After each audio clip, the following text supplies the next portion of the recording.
I'm Mike Gearherd, and this is our new Powermatic drill press, and I'm going to show you some of its basic features and a few of the new features that we don't have in any of our other drill presses. First of all, just like any other drill press, you can relax the handle back here on the column and raise and lower the table. The table will also twist sideways as it moves this gear around the column, and we will try and keep that lightly oiled. But of course you always want to tighten it when you're ready to drill. So another feature that all drill presses have is the ability to change the angle of this table. And it's not that easy to do, really. So under here, first of all, you relax this big 24 millimeter nut, bolt actually, and then you relax this handle, and you have to actually wind it out quite a ways, maybe as much as a half an inch, and then so that the table will actually turn, the entire table will rotate. And there's a gauge up here on the top that tells you what the angle is. When you are done with that drilling, you need to return it exactly to zero. Return the bolt all the way in so it's fully engaged, like that. Takes a while because you had to release it quite a ways to get this thing to turn. And then, of course, tighten this bolt with the 24 millimeter wrench so it won't turn. So now it's back to zero where it should be and where you should always leave it. So that's another one of the basic features.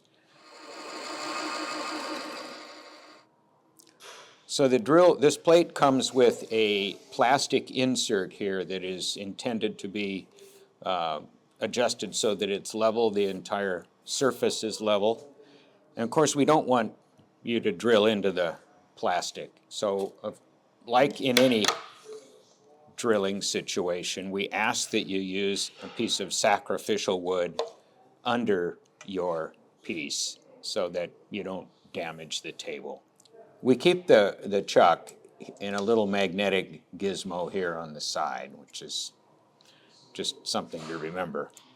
So when you install a drill into this, of course you tighten it.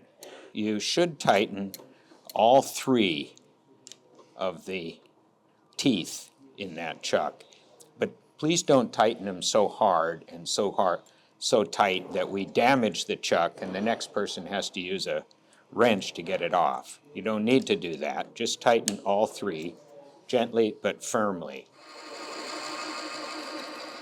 This drill has a very nice laser feature, which is on.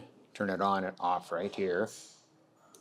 And it also has a work light, which is really nice. I've adjusted it so that the drill will hit dead center in the crosshairs of that laser. So you should be able to trust these laser lines. So another new feature that this drill has is a really nice clamping system.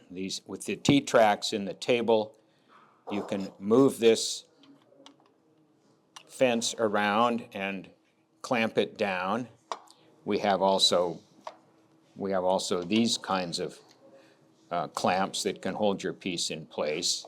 Plus, because of the T-track, we can use these kind of clamps. This one happens to come from the track saw, but you can use that additional clamp to hold your piece in place. It's a nice additional feature. So another new feature in this drill is that the speed is controlled electrically. There are no belts. So you can adjust the speed from as low as 150 RPMs all the way up with this dial to 870, which is probably faster than you would ever need.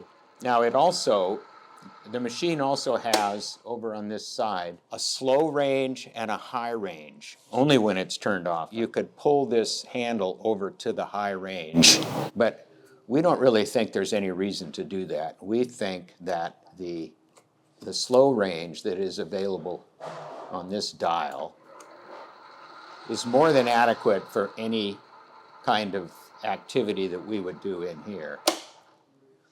Now, one thing I want to emphasize about this variable speed machine is that when you're drilling with large drills, let's say a large Forstner bit or even a hole saw, you should use, obviously, a slower speed. So, and also when you're drilling, let's say, something really hard like this Purple Heart, it's a good idea to keep the speed range,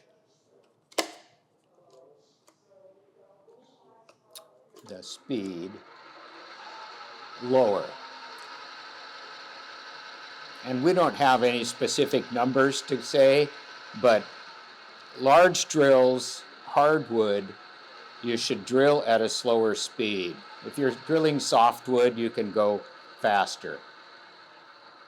The other thing about this machine, because it's electrically controlled and not belt controlled, if you drill harder than you should, with a large drill, for example, or through hardwood, and the motor heats up, it'll actually turn off. It'll have to be reset. So that's another reason to be gentle with this machine and go slow if you're drilling with a large drill or if you're drilling hardwood.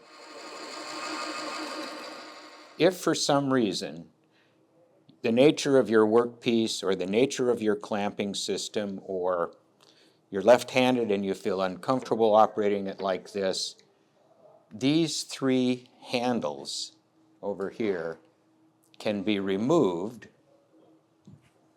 with a 1/2-inch wrench and moved over and attached to the side over here. I'm not going to do that, but you can do that and then operate this drill press from the left-hand side. So that's another nice additional feature. One of the things that this drill allows you to do that is totally new is set the depth of the drill cut so that if you wanted to, say, do 5 or 6 drill holes at exactly the same depth, you can do that. And I'm going to try and show you how to do that now. So let's say we wanted to cut a hole 3/4 of an inch deep in this piece of wood. So I put this Forstner bit in because it'll be easier to demonstrate. So first of all, I'm going to run it down to 0, right at the top of the wood. You release this black handle. I'm going to turn this dial right here, if you can see it, exactly to 0. Then I'm going to raise the drill, move my workpiece out of the way,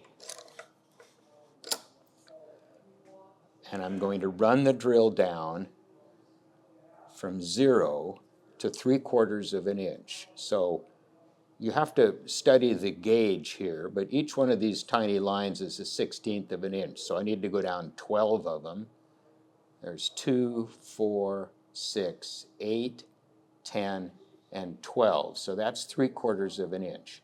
Now you have to rotate this silver dial counterclockwise as far as it will go until you feel it click into place and it won't go any further. Meanwhile, you have to hold this at exactly 3/4 of an inch. That's the tricky part to this. Okay, so it is now as far as I can turn it. Now tighten this knob again, and it should drill repeatedly to exactly 3/4 of an inch deep. We'll see how we did.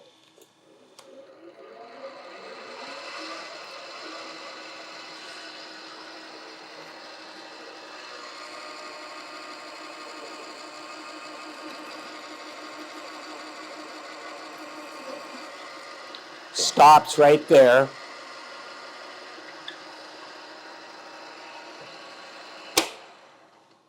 So that hole is 3/4 of an inch deep because we set this. And if I needed to, I could make repeated holes at exactly that depth. So that's one of the nice features, one of the totally new features about this drill. But as I said, it's difficult to set it up, but it will work. And the final thing I'm going to mention is, what is this yellow thing all about? So it turns out if you remove this, the drill won't operate. I think in our studio, it may be the only machine that has a safety feature like this, where if for some reason we had some large group of people in here, kids or whatever, and you didn't want anybody to possibly be able to turn this on, you could just remove this yellow piece and put it in your pocket. So that is our new Powermatic drill press.